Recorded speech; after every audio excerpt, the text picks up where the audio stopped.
How are we doing today, guys?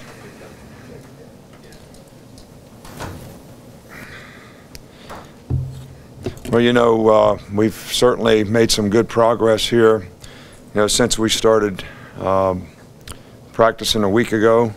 I think this camp is a great opportunity for a lot of players to learn, get the knowledge and experience, get a lot of reps, but I think more importantly, to develop the kind of, mental toughness to actually sustain some difficult things, which always happen in camp.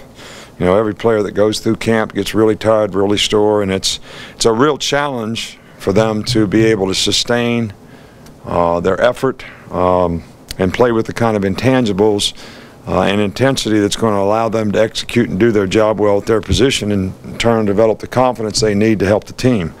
So how do you respond when things don't go well is something that every player that plays football in every camp has the opportunity to do. How do you respond to adversity? How can you sustain and play for 60 minutes in a game regardless of what happens? And we had Derek Anderson here who did a fabulous job.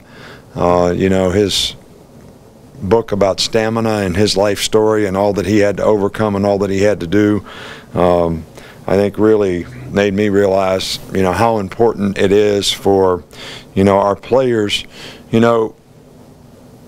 Everyone needs to have guidance. Everybody needs to be supported. Everybody needs to be corrected. Everybody needs to be criticized. Everybody needs supervision. I don't know of any good things that happen when these things don't happen. And this is one of the things that I talk to players about in terms of, coaches coaching you. They're not really criticizing you. They're trying to teach you, so you got a chance to get better. And our team has been pretty good from that standpoint. I think that, I see improvement.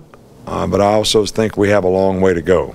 It'll be interesting to see, how some of the younger guys do when the coach is not out there telling them what to do, and they've got to go out and play on their own. And we won't find that out until a scrimmage, and we really don't truly find it out until they have to play in a game. But nothing new to report on injuries. Chris Black and Marlon Humphrey are both making progress. They both did some work today. Probably still day-to-day as to when they'll be able to come back. I don't know how Anthony Jennings slipped through the cracks. He didn't pass the physical. When he came here this summer, he had a slip disc in his back, so we, fixed that, and he'll be a while before he's cleared to go. So he's here for rehab purposes, but not really here to participate in camp. Questions?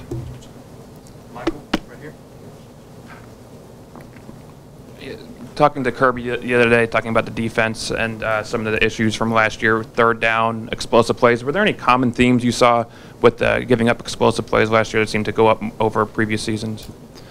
No, I think when we give up, we gave up explosive runs, which is a team defense thing. We gave up some explosive passes, which excuse me. Which sometimes, we made mistakes in the secondary and didn't have enough respect for the deep part of the field. And other times we made mental errors.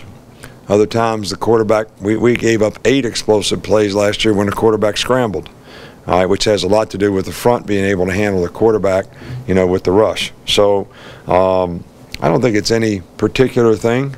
I think you just have to execute better relative to the situation. But, we mentioned 3 things in the first press conference. Turnovers. Our turnover ratio last year being -2 was not good. Explosive play ratio, which was not really what it needs to be. And we got to do a better job of getting off the field on third down on defense. So nothing surprising about, that. With Ardarius Stewart, how's he coming along, and what type of improvements have you seen him make? Ardarius Stewart. Ardarius Stewart's doing a nice job. He's probably been our most consistent guy out there in terms of ability to execute. He's making plays every day. I think his confidence is growing, and I think he's a guy that, we really need to he's the next guy that we need to sort of be the man when it comes to playing receiver and playing with consistency, and quarterbacks can develop confidence in some guys that they can go to, and he's certainly done a good job of that so far. And Kirby had mentioned the 7-year goals that you guys have on defense. It was the worst you guys had performed. Given the change in the game offensively over the last 4 or 5 years, do those benchmarks for your goals change at all, or do you kind of leave them as they are? No, we leave them as they are because they're still our goals and our benchmark. I mean, in 2011, we gave up 8.2 points a game, and we were first in the country. This last year, Ole Miss gave up 16 points a game, and they were first. And we were like 16.6. We were, I don't know what we were, in the top 5 probably still, I don't know. But we still want to give up 13 or less points every game. I mean, and we feel like we can do that regardless of, you know, what the other team does if we execute. I think, you know, one of the things that I've mentioned before is one of the things we did really well, because it's kind of a way you do things in pro ball, is you use specialty players in specialty situations. And, you know, the one thing that you can't do on defense is do that at all, because you almost can't substitute, all right, when teams go fast and go no huddle. So, but we have to get more players that can, you know, get the job done every down. And I think we've done a better job of doing that, and I think our players are more equipped to do that right now. Back to the other side, Matt. Nick, I'm working on stories on Jonathan Allen and Ryan Anderson, and along the same lines for both guys. What do they do that's maybe unique at their position? What kind of growth have you seen from each of them throughout their careers at Alabama and even from last season to I'm this season? having trouble hearing. Who are you talking about? With Ryan Anderson and Jonathan Allen. Oh, well, Jonathan Allen has been a very productive player for us, and certainly played well last year. And I think his diversity as a player, being able to play outside, rush inside, still strong enough to play the point inside, you know, makes him a pretty special guy for us. And he's played really good football for us. You know, I think other guys, you know, have to prove that they can go in there and do that on a consistent basis. And they've had some playing time, so our expectation for how they do things on a consistent basis actually is elevated. And I think, you know, we want more players to play like Jonathan Allen, who plays with a tremendous amount of discipline. And, you know, that's what we're looking for in all of our defensive players. But so, you know, hopefully we'll get more guys to be able to do that. Right here with Alex. Nick, what have you seen from some of the younger secondary guys like Minka and Kendall and even Ronnie? What have you kind of seen from them so far? Well, you know, Minka's done a really, really good job. You know, he's very instinctive and learns quickly, understands concepts, and he's probably going to be a guy that, you know, if he continues to progress, can make some contribution for us this year. Ronnie being here in the spring is probably, you know, going to help him make a contribution, you know, this year, and he is, you know, doing a good job as well. I think all guys sort of progress at a little different level, and I think it's more about ability to grasp the concepts and develop confidence in doing those things, because it's more than some guys are used to doing, you know. And I think in Kendall's case, he has shown a tremendous amount of ability, a very talented guy, works hard, but I think right now, you know, some of these young guys get a little bit of learning overload, which kind of, they're thinking about what they have to do rather than just reacting and doing it. And you never know, you know, how long it's going to take a guy to exactly come out of that. But if Kendall can come out of that, he can probably contribute as well. Over the weekend, Coach Kiffin said he thought Calvin Ridley had the same level of talent as some of the Biletnikoff winners he's coached in the past. Do you think that's a fair assessment? Well, I wouldn't make an assessment like that for any freshman, and I don't really think it's fair to any freshman. You know, a guy hadn't even played yet. I think the guy's got a lot of ability. Hopefully we can help him develop the confidence and knowledge and experience at his position, so you know, that he can play and contribute this year.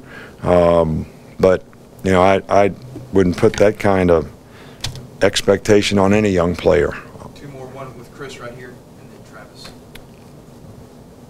What are you looking for at the scrimmage this Saturday, especially from the quarterbacks? Well, you know, I think that we're kind of taking it one day at a time in this camp, and we've got 2 practices tomorrow and 1 on Friday. So, you know, we have given all the quarterbacks, you know, some chance, and we're going to have to make some evaluations before the scrimmage, and you know, so that they get a number of reps that we can evaluate how they do out there when the live bullets, you know, fly. So, you know, that's one thing that we'll try to get done between now and then. I think what we're really trying to do is evaluate a lot of the younger players so that we can determine whether we think they can make the progress to make a contribution, you know, to this team. That'll be one of the most important things. Now, we're obviously going to evaluate, you know, where we are on offense, defense, what we think we need to do to change what we can and can't do so that we're doing things that our players are capable of doing. And it's going to be really important that we find a core group of guys that'll go out there and play on special teams so that that can be a real asset for us. Lastly, Travis. The inside linebacker positions, are those guys asked to learn both spots, or are they kind of interchangeable between the 2 inside spots? Well, yeah, most of our guys can play either place. You know, Mike and Will. You know, when we're in 3-4, the 2 positions are not that dramatically different. Then we play a Mac and a money in nickel, which we play a lot more than we play regular in this day and age of football. And most of those guys can play both of those positions. And then when we play dime, obviously there's the money is a defensive back, so we're only playing with a Mac. So, you know, we've had guys around here that, you know, Dante played Will when he was here with Rowe, then he played Mac, all right, then he played money, all right, which is different in nickel, and then he was a buck rusher in sub, you know, when we got to 3rd down. So, you know, it depends on the player's ability to adapt and learn all those different things so that they don't get confused in terms of the assignments that they have. But in regular defense, you know, the 3 guys that we play primarily rotate, Ruben, Sean Dion, and Reggie, they can play either place pretty easily. And it's a little harder in nickel because there's, you know, you get caught in some different kind of matchups, but they're all capable and understand how to do it. Thanks, Coach. All right, thank you.